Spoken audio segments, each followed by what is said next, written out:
Don't wait for January to start preparation for 2027. No, start now.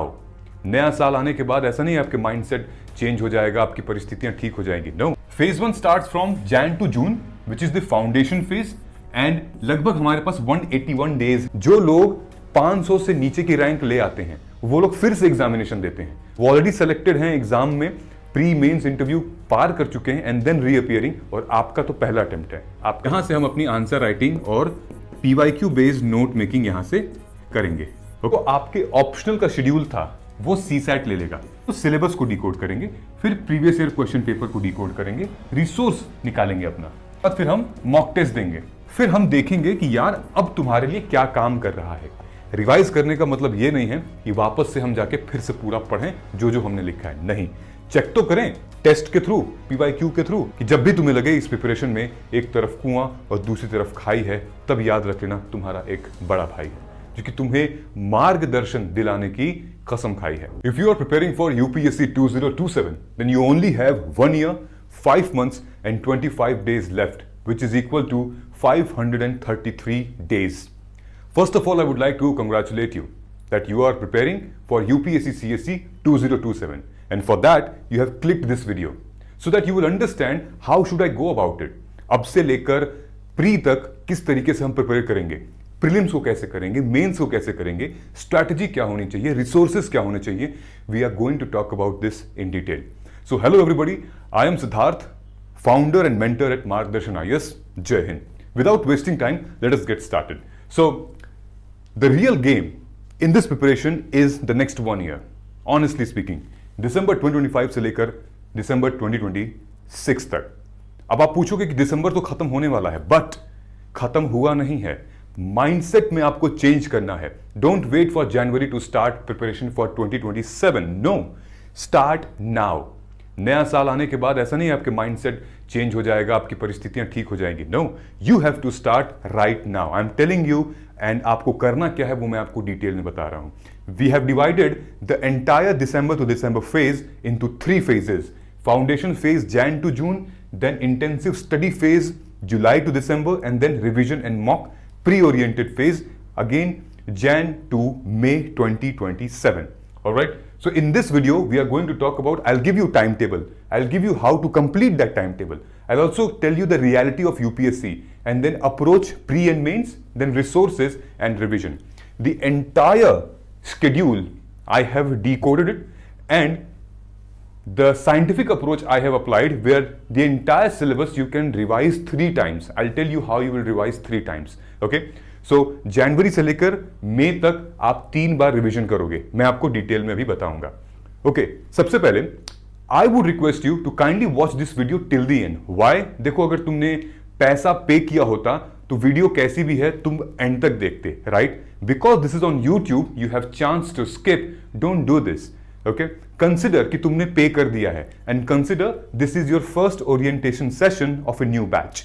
Okay, I am going to tell you each and everything so that you don't have to hop to many videos. तुम्हारा time बचेगा और एक ही video देखो, एक mentor को follow करो, that is it.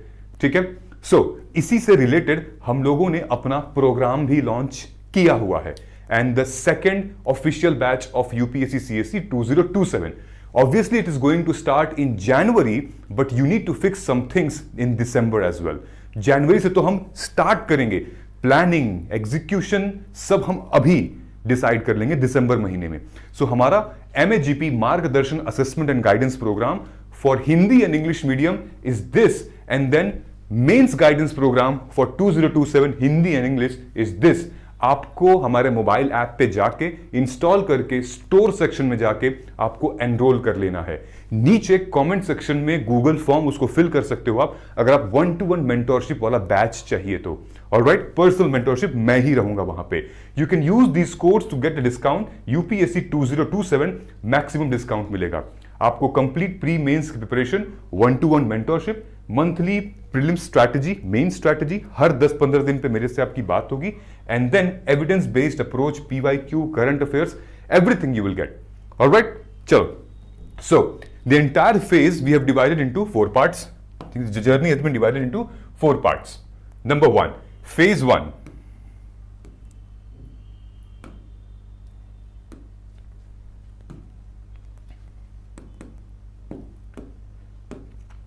Phase 1 starts from Jan to June which is the foundation phase and लगभग हमारे पास 181 डेज हैं। 181 डेज में if you are dedicating bare minimum 8 hours a day then you only have 1448 hours, 1448 hours. Okay, similarly phase 2 July to December, this is a mains ready phase and then 184 days maximum आपको इसी में time मिल रहा है and then 1472 hours हैं।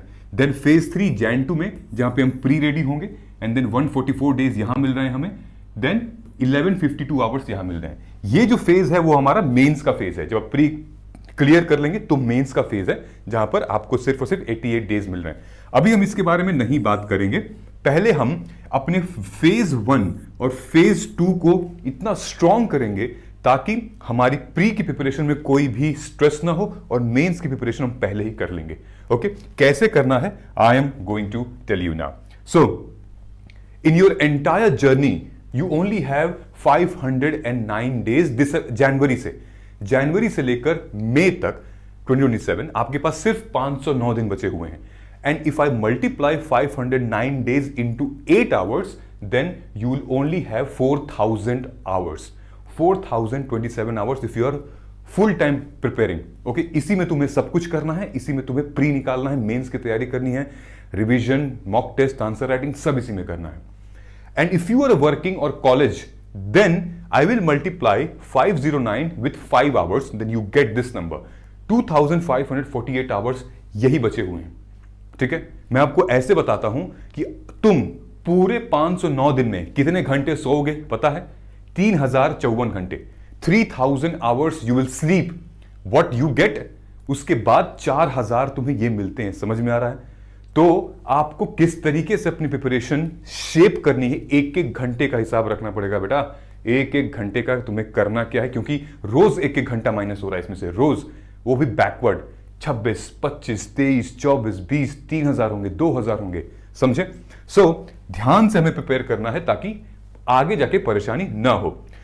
दिसंबर में क्या करें? Batch तो स्टार्ट है हमारा जनवरी से, दिसंबर में आपको यह करना है, माइंडसेट शिफ्ट करना है। Don't wait for January to come. जिंदगी बदलने के लिए कभी कभी एक महीने भी काफी होते हैं और कभी कभी जिंदगी पड़ी रहती है। तो माइंडसेट शिफ्ट करिए। दिसंबर में करना क्या क्या है? नंबर 1, सबसे पहले तो यूपीएससी की सिलेबस की इन डेप्थ एनालिसिस करिए। हम करवाएंगे, करा भी चुके हैं हम। ठीक है, सिलेबस को समझते हैं, पहले एग्जाम को समझते हैं दिसंबर में, फिर प्री और मेन की इन डेप्थ पीवाईक्यू की एनालिसिस हम देखते हैं। मैं आपको बता दूंगा कैसे करना है, क्या नहीं करना है, ताकि आपको एग्जाम समझ में आ जाएगा। सिलेबस से एग्जामिनर कैसा एग्जाम क्वेश्चन पूछ रहा है आपको पता चल जाएगा। Then you have resources selection, किताब उताब सेलेक्ट कर लो, उसके बाद फिर पढ़ाई करने बैठो और फिर टाइम टेबल बनाओ, तब जाके तुम्हारा जनवरी से अच्छा होगा। अदरवाइज इस साल की तरह भी पिछला साल, अगला साल चला जाएगा। सेम मिस्टेक करोगे तो सेम रिजल्ट आएगा, मिस्टेक नहीं करोगे तो दूसरे रिजल्ट आएगा। But don't repeat the same mistake which you have done in 2025। Alright, now ये सिलेबस मैंने आपको बताया था, इन डेप्थ एनालिसिस। ये सिलेबस आप हमारे मोबाइल ऐप से डाउनलोड कर लीजिएगा, ये फ्री में है। ठीक है, जैसे मान लो ये यूपीएससी का माइक्रो टॉपिक लिस्टिंग है, प्री कम मेंस। ठीक है, जैसे हमने यहां दिया है एंशिएंट हिस्ट्री, मॉडर्न हिस्ट्री। इसमें क्या है? एंशिएंट हिस्ट्री में ये टॉपिक है हमारा pre historic culture in India, Vedic society. तो माइक्रो टॉपिक क्या है? Origin, homes of Aryan, features of Aryan culture, Vedic test, point wise दिया है, साथ में बॉक्स बनाया गया है। जो टॉपिक हो रहा है उसको टिक मारो और आगे बढ़ो। सेम मॉडर्न हिस्ट्री, और हर एक सब्जेक्ट का हमने दिया हुआ है। मॉडर्न हिस्ट्री में partition of India, then early nationalism में home rule league movement, government of India act, ये सब दिया है। टिक मार के आगे बढ़िए। इसको अपना एक प्रिंट करवा लो, ठीक है, डाउनलोड करके। ये वाली वीडियोस मैंने ऑलरेडी ली हुई है यूट्यूब पे, UPSC syllabus analysis and syllabus interlinking. इसको जाके आप देख सकते हो, मैं लगा दूंगा वीडियो के एंड में। ठीक है ना, ये हमारे पेपर हैं, आपको पता ही होगा। जीएस 1, 2, 3, 4। जीएस 1 में हमारे entire history, ancient, medieval, modern, post independence and world, then Indian society, art and culture, and then geography. Alright, then GS paper 2 में ये सारे सब्जेक्ट हैं, एंड देन जीएस पेपर 3 में economy, agriculture, science and tech, disaster management, security and ecology. Then GS paper 4। हमें क्या करना है? इनमें से सबसे पहले उन सब्जेक्ट को पकड़ना है जो कि कॉमन है प्री और मेंस में। कौन कौन से कॉमन है ये देखिए। प्री और मेंस में ये सारे सब्जेक्ट कॉमन है। ठीक है। सिर्फ मेंस में ये सारे सब्जेक्ट आते हैं और सिर्फ प्री में जो कॉमन नहीं है वो है सीसैट। मेंस में सीसैट नहीं आता, ठीक है। तो ये सिर्फ मेंस में है, जैसे कि optional, essay, ethics, society, post independence, world history. हम क्या करेंगे, अपने फेज 1 में इन फाउंडेशन को पहले क्लियर करेंगे, specifically polity, economy, geography, history, इन फाउंडेशन को हम क्लियर करेंगे। फिर उसके बाद तो जून से और जो अगस्त तक, जुलाई से अगस्त दिसंबर तक का टाइम है, उसमें हम इन पर फोकस करेंगे, इनको रिवाइज करेंगे, इन पे फोकस करेंगे। आ रही बात समझ में? नहीं समझ में आ रहा, वीडियो को फिर से देखिएगा, ओके। और सीसैट जो है वो हम सेकेंड फेज में यानी कि नवंबर 2026 से हम लोग स्टार्ट कर देंगे, डोंट वरी, ओके। देखिए इस एग्जाम में एग्जाम अच्छा है, लेकिन एग्जाम का जो प्रोसेस है वो फेयर नहीं है, ओके। 3 इडियट्स तो आपने देखी है ना, लाइफ इज अ रेस, ये वीरू सहस्त्रबुद्धे जो कहते हैं, अंडा गिरा के फोड़ देते हैं। यस, क्योंकि ये कोई आईटी जेई का एग्जाम नहीं है, ये नीट का एग्जाम नहीं है, ये सिविल सर्विसेज एग्जामिनेशन है, जहां पर एज बैरियर नहीं है। 21 साल का बच्चा भी देगा और 37 ईयर ओल्ड पर्सन भी देगा इस एग्जामिनेशन को। आप एज डिफरेंस देख रहे हैं, experience, maturity, okay. Then selected one reappears, जो लोग 500 से नीचे की रैंक ले आते हैं वो लोग फिर से एग्जामिनेशन देते हैं। तो सोचिए आपकी लड़ाई किससे है। वो ऑलरेडी सेलेक्टेड हैं, एग्जाम में प्री मेंस इंटरव्यू पार कर चुके हैं एंड देन रीअपियरिंग, और आपका तो पहला अटेम्प्ट है, आपका दूसरा अटेम्प्ट है, आप बार बार प्री फेल कर जा रहे हो। मेंस और इंटरव्यू डिस्क्वालिफाइड कैंडिडेट, जो मेंस और इंटरव्यू में, मेंस में हर साल लगभग 10,000 या 11,000 बच्चे डिस्क्वालीफाई होते हैं, प्री इंटरव्यू में लगभग 1200-1300 बच्चे डिस्क्वालीफाई हो जाते हैं। ये सब लोग आते हैं, इनमें से 80% बच्चे आपके साथ फिर से रीअपियर करते हैं। इनके पास इनकी नोट्स रेडी होती हैं, 1 पेजर, PYQ, करंट, सब कुछ, बस इनको अपनी गलतियों पे सुधार करना है। इनके साथ आपका चैलेंजेस है। किसी का फैमिली बैकग्राउंड, कोई IAS का बच्चा है, कोई इंजीनियर का है, कोई साइंटिस्ट का है, और वहीं पे कोई किसान का बच्चा है, कोई मजदूर का बच्चा है, सब एग्जाम यही दे रहे हैं आके, ठीक है। तो फैमिली बैकग्राउंड में बहुत अंतर है। क्वालिफिकेशन, कोई IIT है, कोई MTech है, कोई MBA है, और कोई इग्नू से ग्रेजुएशन किया है डिस्टेंस से, कोई डिस्टेंस से BA किया हुआ है। तो फैमिली बैकग्राउंड अलग अलग है। आप समझ रहे हैं मैं क्या कह रहा हूं?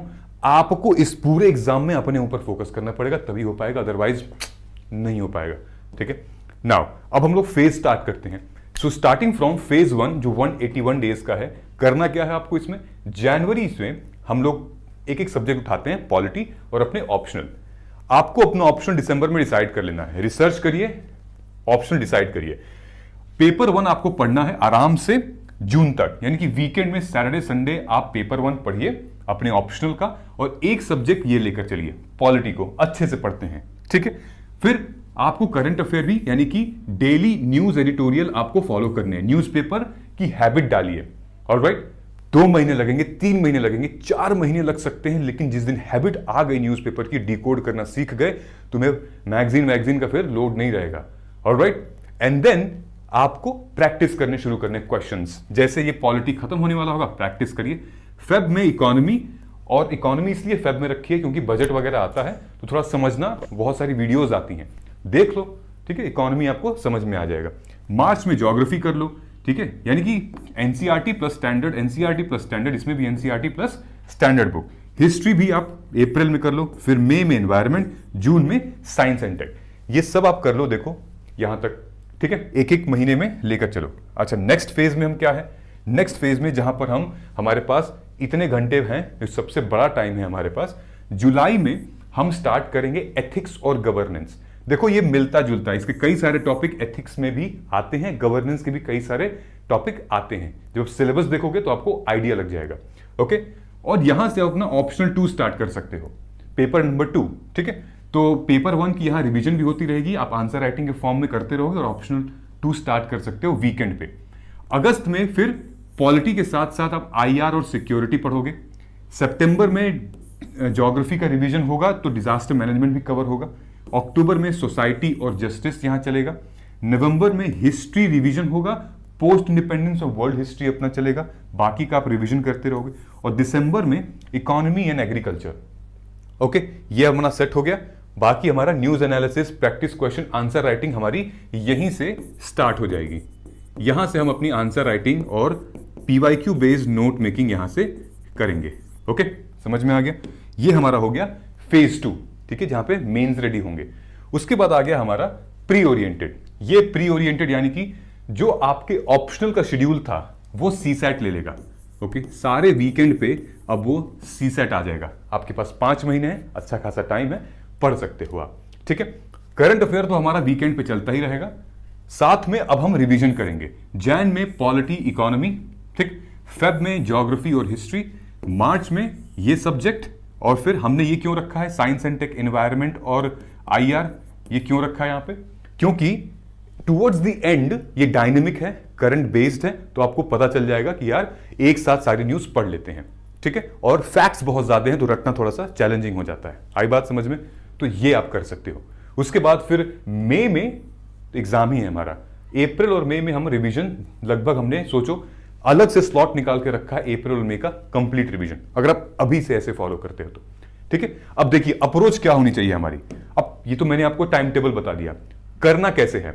देखिए इनको पता है आपको कौन है, ये हल्क और ये हनुमान जी। इन दोनों के पास ताकत है, इन दोनों के पास ऊर्जा है, बहुत शक्ति थी, ठीक है। ये तो सूरज को निगलने चले गए थे जब बचपन में थे, और हल्क तोड़ता रहता है, कूदता रहता है, फोड़ता रहता है। लेकिन जब तक इनको सही डायरेक्शन नहीं मिलेगी तब तक इनका हार्डवर्क किसी काम का नहीं है, तब तक इनकी पावर किसी काम की नहीं है।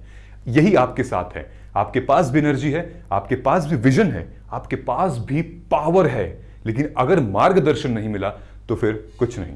एक बात याद रखिएगा हमेशा कि जब भी तुम्हें लगे इस प्रिपरेशन में एक तरफ कुआं और दूसरी तरफ खाई है, तब याद रख लेना तुम्हारा एक बड़ा भाई है जो कि तुम्हें मार्गदर्शन दिलाने की कसम खाई है। क्योंकि है यार, इतनी सारी पढ़ाई है, उसके बाद ये लड़ाई है, तो फिर आपको एक डायरेक्शन। अब इनको जब डायरेक्शन मिला हीरो बन गए, इनको डायरेक्शन मिला तो पवन पुत्र हनुमान बन गए, ठीक है। तो डायरेक्शन बहुत जरूरी है। जैसे इनको श्री राम का डायरेक्शन मिला, इनको भी एवेंजर्स का साथी मिला, तो भाई बहुत इंपॉर्टेंट है इस पूरे जोन में। समझ में आया? चलिए देखिए, एविडेंस बेस्ड अप्रोच हम लोग फॉलो करेंगे। जो टाइम टेबल हमने अभी आपको दिखाया है, उस टाइम टेबल को हम लोग एविडेंस के हिसाब से फुल प्रूफ फॉलो करेंगे। एविडेंस का मतलब क्या होता है कि हम लोग सबसे पहले तो प्रीवियस ईयर क्वेश्चन पेपर को डिकोड करेंगे। ओके, सबसे पहले तो सिलेबस को डिकोड करेंगे, फिर प्रीवियस ईयर क्वेश्चन पेपर को डिकोड करेंगे, इससे लिंक करेंगे PYQ कैसे कैसे पूछे गए हैं एक एक सिलेबस के टॉपिक से, प्री और मेंस, ठीक है। उसके बाद फिर हम रिसोर्स निकालेंगे अपना, स्टडी मटेरियल का कौन सा स्टडी मटेरियल से ये क्वेश्चंस आ रहे हैं, ठीक है। उसके बाद फिर हम मॉक टेस्ट देंगे, मॉक टेस्ट एग्जाम ओरिएंटेड। उसके बाद फिर हम देखेंगे कि यार अब तुम्हारे लिए क्या काम कर रहा है, कौन सा सब्जेक्ट में तुम अच्छे मार्क्स ले आ रहे हो, कौन सा वीक है तुम्हें, और किस सब्जेक्ट में किस टॉपिक में क्लैरिटी चाहिए। तो समझ रहे हो प्रोसेस क्या चल रहा है? ये एविडेंस बेस्ड प्रोसेस हमारा है, ठीक है। अब देखिए मैं आपको पॉलिटी का बताता हूं, ये प्री है हमारा, ठीक है। प्री को कैसे हम अप्रोच करेंगे एग्जांपल के तौर पे, evidence based approach UPSC prelims.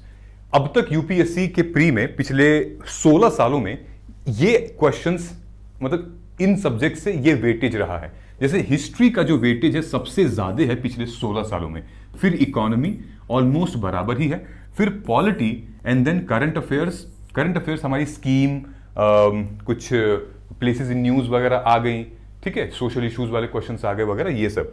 Environment, geography and then science and tech and all, ठीक है, ये वेटेज रह रहा है। विच मीन्स कि अगर आप देखोगे तो जो environment, science and tech, current affairs, इनका भी वेटेज काफी बेहतरीन दिख रहा है आपको, आप इसको इग्नोर नहीं कर सकते। और बाकी तो हमारा सब्जेक्ट जो फाउंडेशन वाला है वो तो है ही है। दोनों फेज को हमें अच्छे से बैलेंस करके चलना पड़ेगा, ठीक है। अब देखिए हमने जो PYQ की माइक्रो थीम रिलीज की है, आपको पता होगा, नहीं तो समझ लीजिए क्या है ये।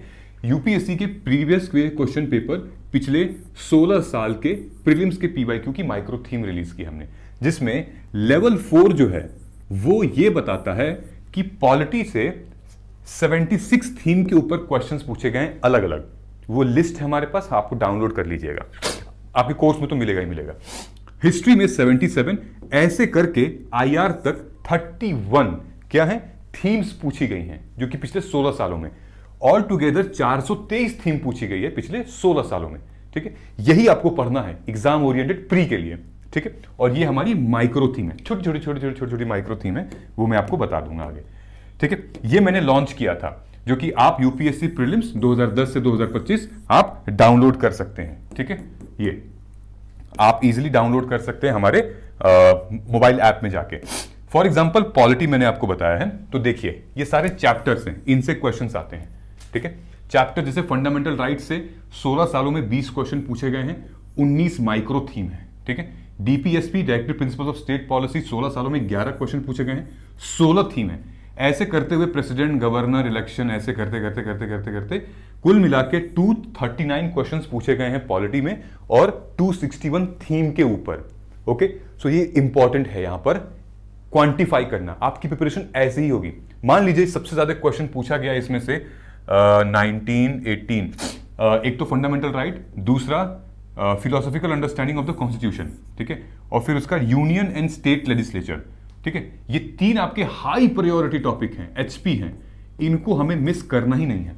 मैंने आपको बताया ये 32 अगर क्वेश्चन पूछे गए हैं माइक्रो थीम में, तो आपको लिस्ट में मिलेगा कि वो 32 टॉपिक कौन कौन से थे, यूनियन और स्टेट लेजिस्लेचर को मिला के, वो आपको अच्छे से कवर करने हैं वो तो। ठीक है, जैसे फॉर एग्जाम्पल ये हमारा फाइनेंस कमीशन।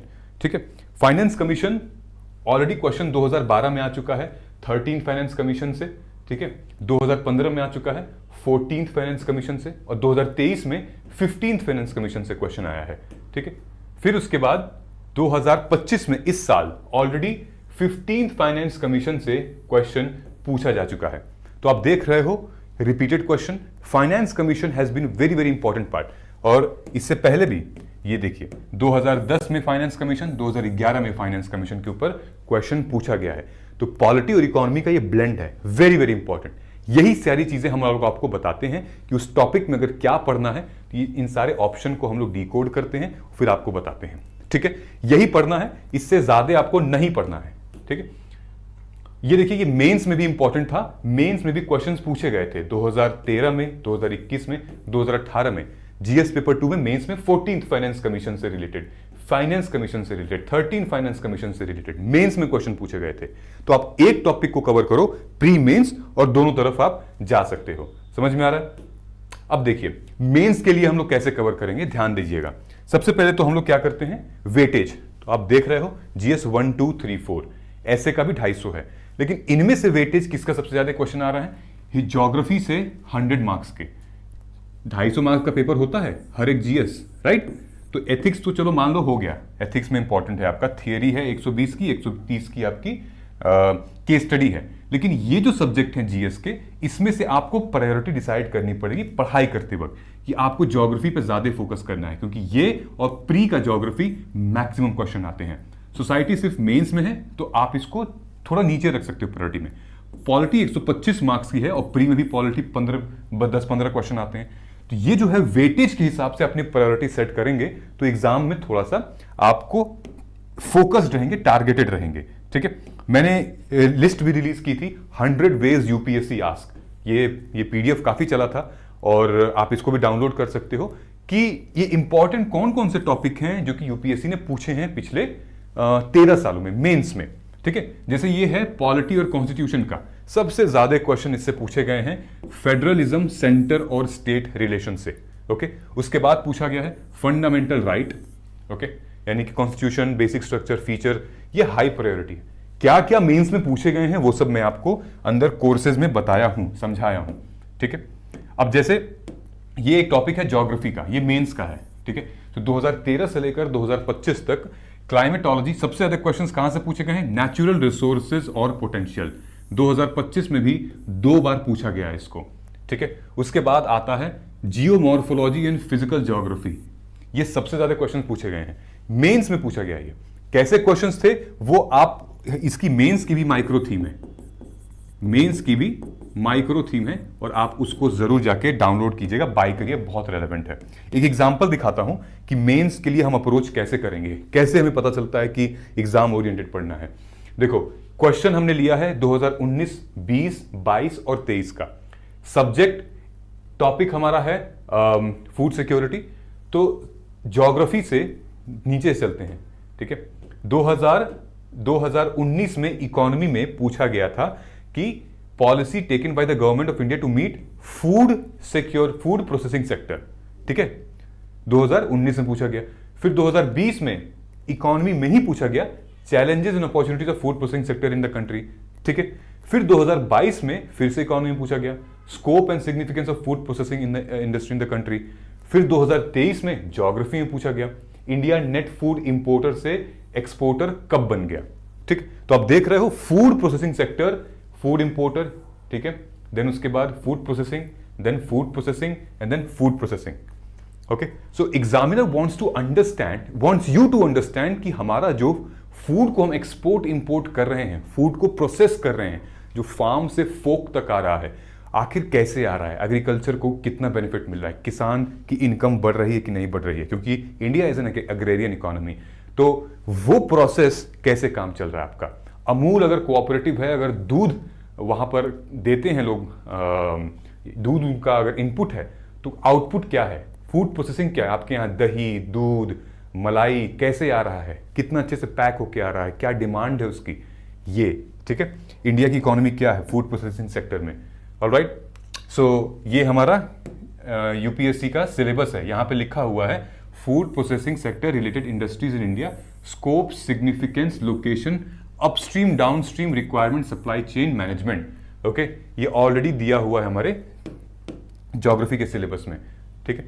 अब देखिए, हमने ये सिलेबस निकाल दिया, food processing and related industries. अब हमने कीवर्ड निकाल लिया, food, net food importer to exporter, यहां से निकल कर आया।